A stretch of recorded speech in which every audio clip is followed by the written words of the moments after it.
روسی صدر Vladimir Putin نے یوکرین تنازع کے خاتمے کی امید ظاہر کی ہے۔ روسی صدر ولادیمیر پوٹن کہتے ہیں کہ یوکرین اور امریکہ کے درمیان ہونے والی بات چیت کے مثبت نتائج ہو سکتے ہیں۔ روسی صدر نے کہا کہ امریکہ اور یوکرین کے درمیان زیر بحث امن تجاویز یوکرین تنازع کے خاتمے اور امن معاہدے کی بنیاد بن سکتی ہیں۔ روس کے صدر نے کہا کہ اگر ایسا نہ ہوا تو روس جنگ جاری رکھے گا۔ روسی صدر ولادیمیر پوٹن کا کہنا ہے کہ اب تک ہونے والی بات چیت کسی معاہدے کے نہیں بلکہ مسائل کے حل کے بارے میں تھی۔ روسی صدر آپ کو بتائیں کہ ولادیمیر پوٹن نے یہ بھی کہا ہے کہ امریکہ اور یوکرین کے درمیان زیر بحث امن تجاویز یوکرین تنازع کے خاتمے اور امن معاہدے کی بنیاد بن سکتی ہے، لیکن اگر ایسا نہ ہوا تو صورتحال جو ہے وہ الگ ہوگی اور جنگ جو ہے وہ جاری رہے گی۔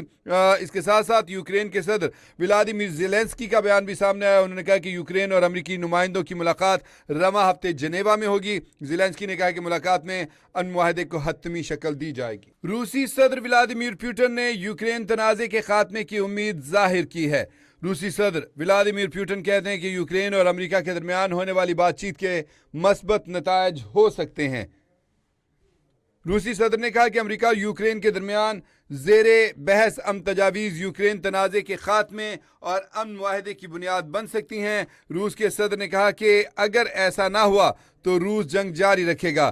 روسی صدر ولادیمیر پوٹن کا کہنا ہے کہ اب تک ہونے والی بات چیت کسی معاہدے کے نہیں بلکہ مسائل کے حل کے بارے میں تھی۔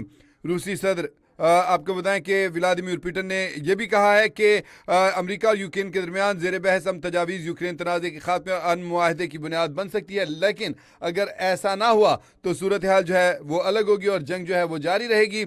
اس کے ساتھ ساتھ یوکرین کے صدر ولادیمیر زیلنسکی کا بیان بھی سامنے آیا۔ انہوں نے کہا کہ یوکرین اور امریکی نمائندوں کی ملاقات رواں ہفتے جنیوا میں ہوگی۔ زیلنسکی نے کہا کہ ملاقات میں امن معاہدے کو حتمی شکل دی جائے گی۔